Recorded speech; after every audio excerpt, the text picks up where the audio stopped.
इयत्ता 10वीच्या सर्व विद्यार्थ्यांना नमस्कार.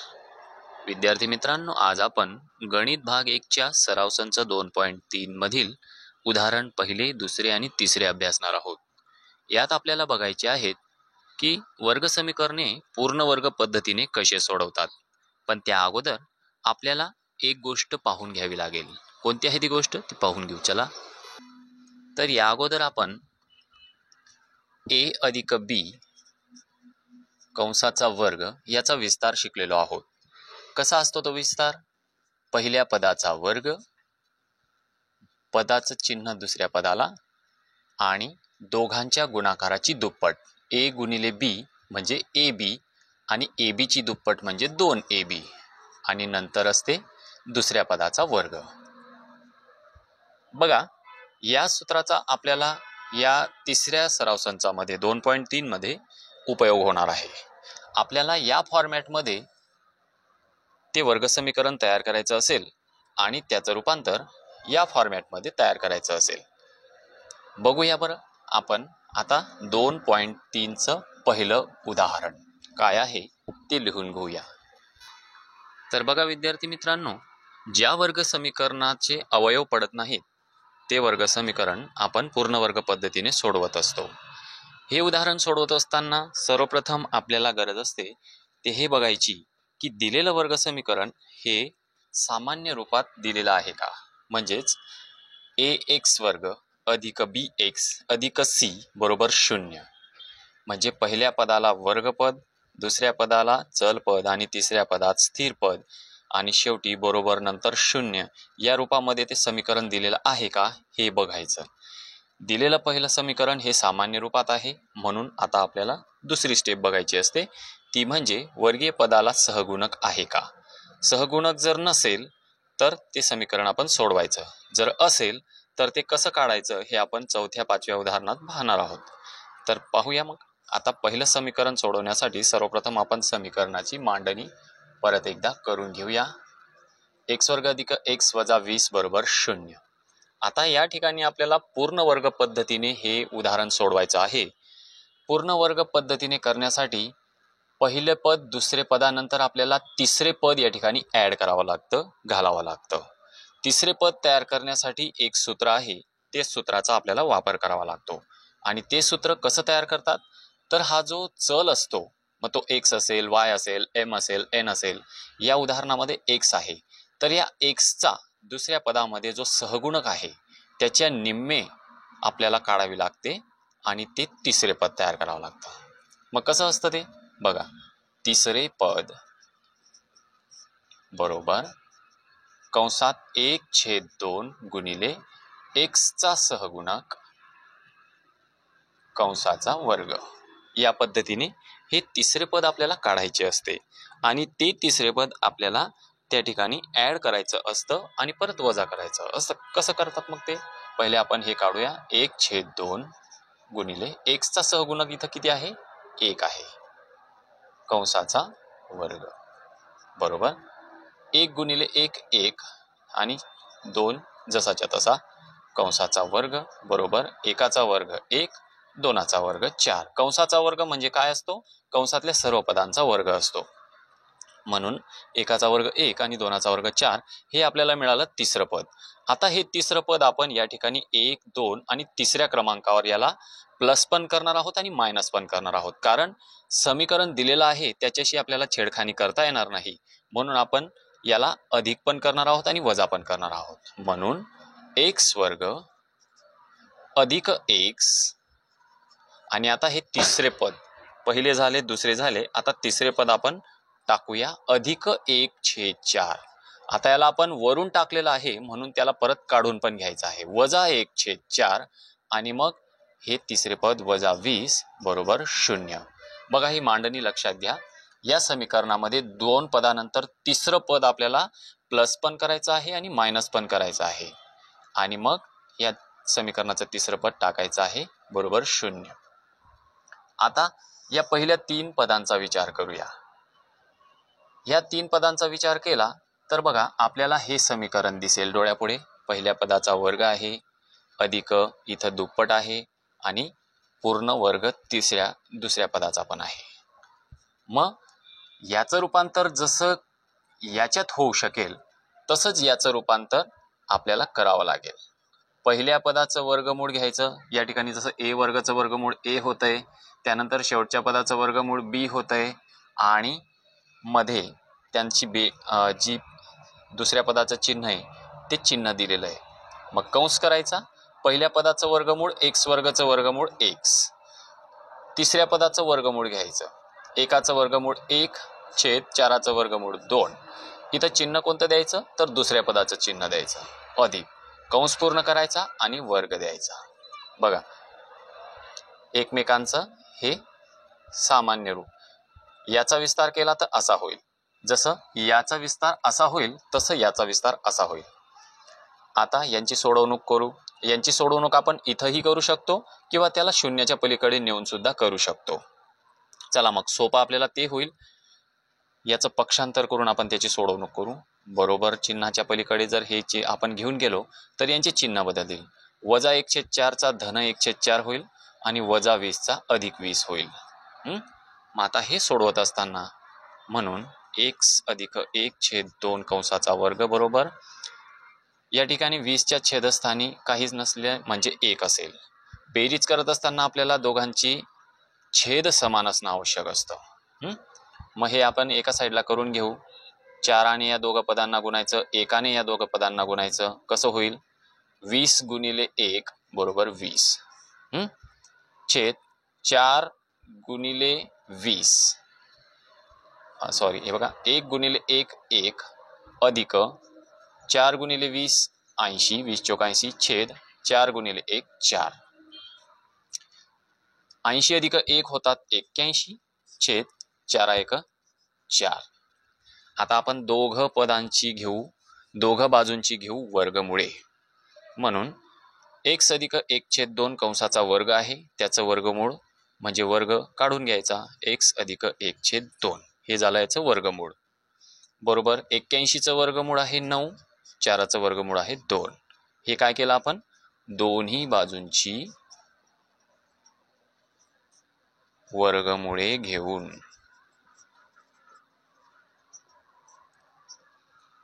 आता x ला बाजूला ठेवू. x ची किंमत काढायची आहे म्हणून 1/2चं पक्षांतर 9/2 कडे करू. म्हणून x बरोबर 9/2 वजा 1/2. आता हे आपण जे वर्गमूळ काढलेलं आहे याचं हे जे वर्गमूळ काढलेलं आहे हे धन किंवा ऋण कोणतंही असू शकतं.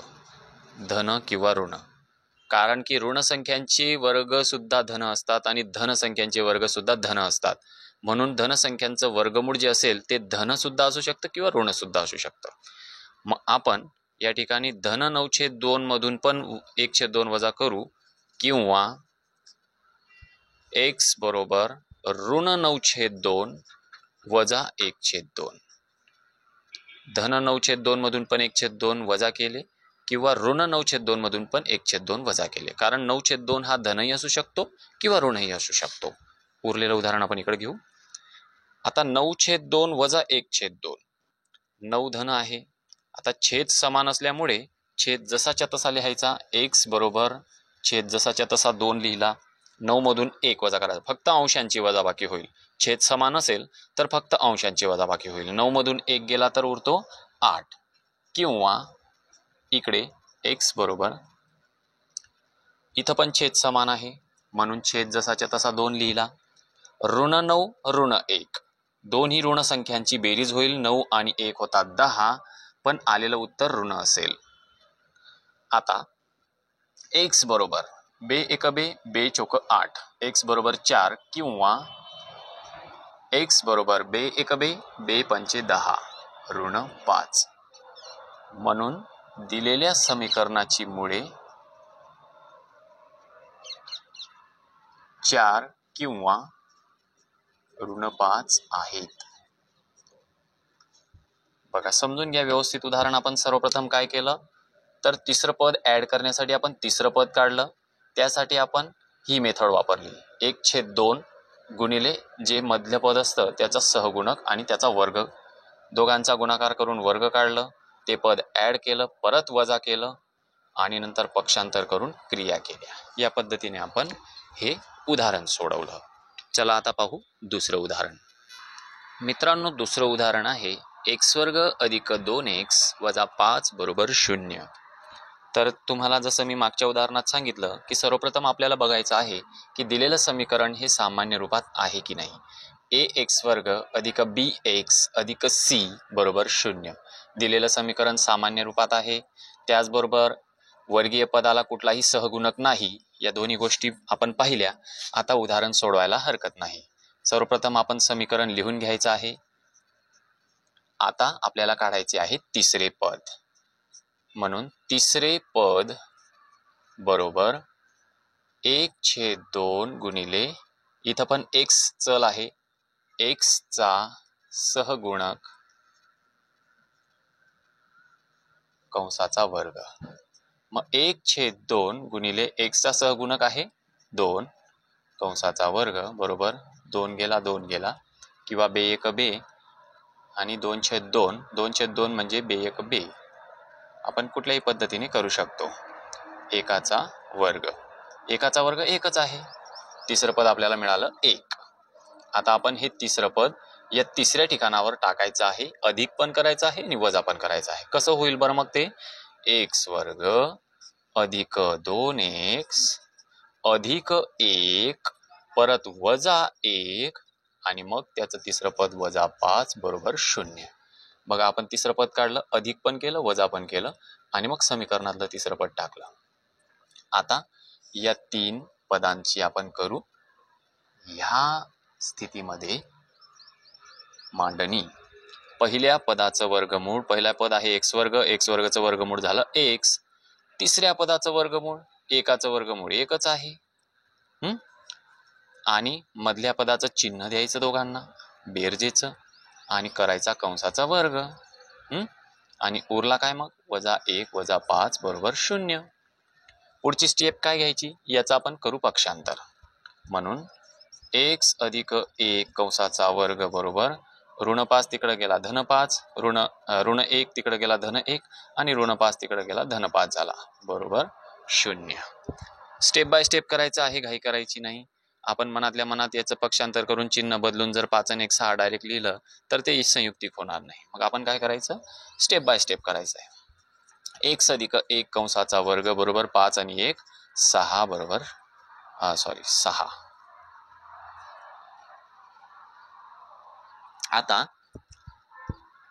दोघं बाजूंची वर्गमुळे घ्यायची आपल्याला.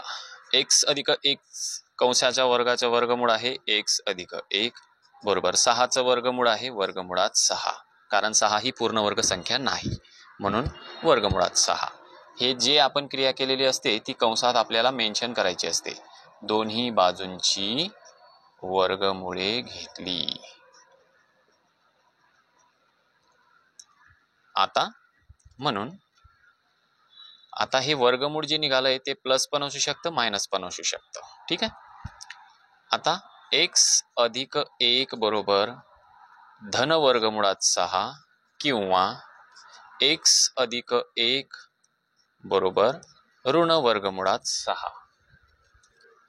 आता परत x ची किंमत काढण्यासाठी आपल्याला एकाचं पक्षांतर करायचं आहे. म्हणून x बरोबर वर्गमुळात 6 हा धन 1 वर्गमुळात 6 कडे गेला तर झाला ऋण 1 किंवा x बरोबर ऋण वर्गमुळात 6 आणि हा गेला तिकडे ऋण 1.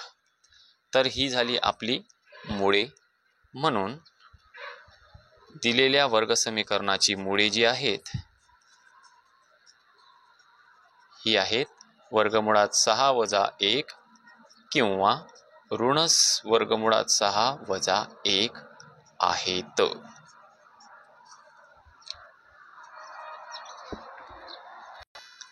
मित्रांनो, तिसरं उदाहरण आहे ते म्हणजे m वर्ग वजा 5m बरोबर ऋण 3.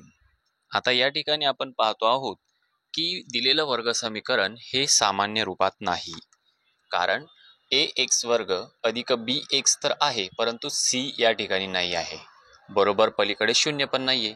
म्हणून आपल्याला या c चं पक्षांतर या इकडच्या बाजूला करून घ्यायचं आहे.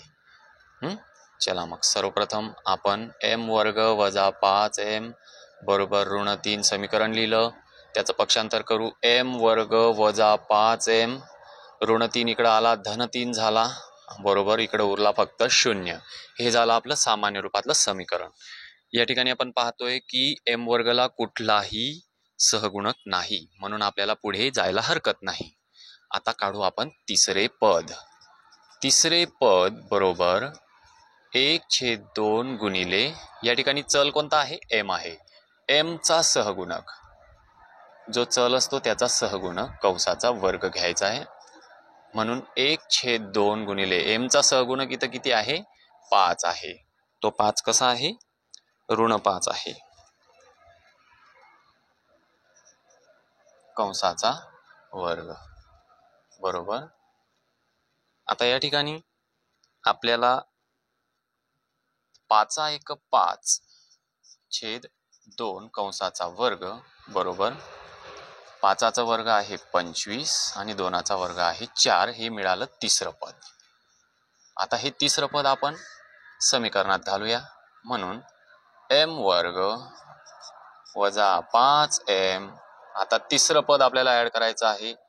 त्याची पहिले आपण बेरीज करू. अधिक 25/4 नंतर वजाबाकी करू. वजा 25/4 आणि मग समीकरणाचं जे नॅचरल तिसरं पद आहे ते टाकू. अधिक 3 बरोबर 0. आता पाहू या ठिकाणी हे समीकरण. याचं रूपांतर या स्वरूपात करू. चला मग कंसात पहिल्या पदाचं वर्गमूळ m वर्गाचं वर्गमूळ m, तिसऱ्या पदाचं वर्गमूळ 25चं वर्गमूळ 5/4चं वर्गमूळ 2 आणि आलेल्या समीकरणाला दुसऱ्या पदाचं चिन्ह ऋण कंसाचा वर्ग. हे झालं याचं रूपांतर याच्यात. आता उरलं काय इकडं? मग वजा 25/4 अधिक 3 बरोबर 0. पुढच्या स्टेपमध्ये आपण याचं पक्षांतर करून घ्या. m वजा 5/2 कंसाचा वर्ग बरोबर ऋण 25/4 तिकडे गेला, धन 25/4 झाला, अधिक 3 तिकडे गेला, ऋण 3 झाला. आता यांची वजाबाकी करून घ्यायची. वजाबाकी करत असताना आणि बेरीज करत असताना आपण पाहिलं मागच्या उदाहरणांमध्ये की आपला छेद हा समान असला पाहिजे. मग 25/4 वजा 3, 3च्या छेदस्थानी 1 आहे. तिरकस गुणाकार करून आपण छेद समान करून घेऊया. 4 त्रिक 12, इकडे 25 एक 25 छेद 4 एक 4. 25 मधून 12 गेले, 13 उरले आणि खाली 4. म्हणून m वजा 5/2 कंसाचा वर्ग बरोबर 13/4. आता दोघी बाजूंची वर्गमुळे घेऊया. म्हणून m वजा 5/2 कंसाचा वर्ग आहे. याचं वर्गमूळ म्हणजे काय की वर्ग काढून घेतला.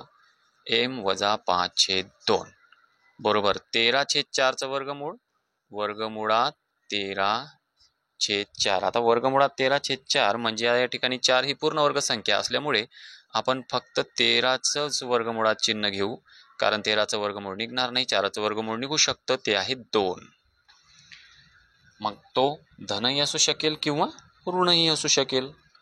म्हणून या ठिकाणी आपल्याला प्लस मायनस अशा स्वरूपात मांडणी करून घेऊ. आता m ची किंमत काढण्यासाठी आपण 5/2चं पक्षांतर करू. म्हणून m बरोबर या ठिकाणी आपण 2 हे मांडूया.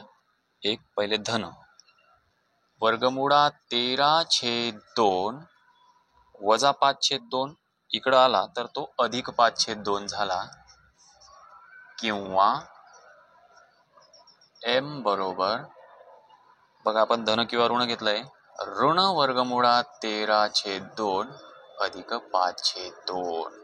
बेरीज करायची आहे, छेद समान आहेत म्हणून आपण त्यांची बेरजेच्या स्वरूपात मांडणी करू शकतो. म्हणून m बरोबर वर्गमुळात 13 अधिक 5/2 किंवा ऋण वर्गमुळात 13 अधिक 5/2. म्हणून दिलेल्या वर्ग समीकरणाची मुळे कोणती आहेत? वर्गमुळात 13 अधिक 5/2 किंवा ऋण वर्गमुळात 13 अधिक 5/2 आहेत. लक्षात घ्या मित्रांनो, स्टेप्स कशा वापरल्या आहेत आपण. अगोदर आपण तिसरं पद काढण्यासाठी 1/2 गुणिले चलाचा सहगुणक कंसाचा वर्ग केला. तिसरं पद मिळाल्यानंतर त्याला प्लस आणि मायनस केलं. त्याच्यानंतर याचं रूपांतर याच्यात केलं, याचं पक्षांतर आपण केलं आणि नंतर दोघी बाजूंची वर्गमुळे घेतली. त्याच्या अगोदर बेरीज किंवा वजाबाकी जी क्रिया असेल ती छेद समान करून घेतली. वर्गमुळे घेतल्यानंतर ती प्लस मायनस वर्गमुळे दोन्ही स्वरूपात मांडून घेतली, प्लस आणि मायनस पण. याचं पक्षांतर करून घेतलं एमची किंमत मिळवण्यासाठी आणि मग दोघांपैकी कोणतं तरी एक मूळ आहे हे आपण या ठिकाणी सिद्ध केलं. मित्रांनो, मी आशा करतो की तुम्हाला हे तीनही उदाहरणं व्यवस्थित समजले असतीलच. तुम्हाला काही शंका असेल तर तुम्ही कमेंट सेक्शनमध्ये शंका मांडू शकतात. पुन्हा भेटूया उर्वरित उदाहरणांसोबत पुढच्या व्हिडिओमध्ये. तोपर्यंत नमस्कार.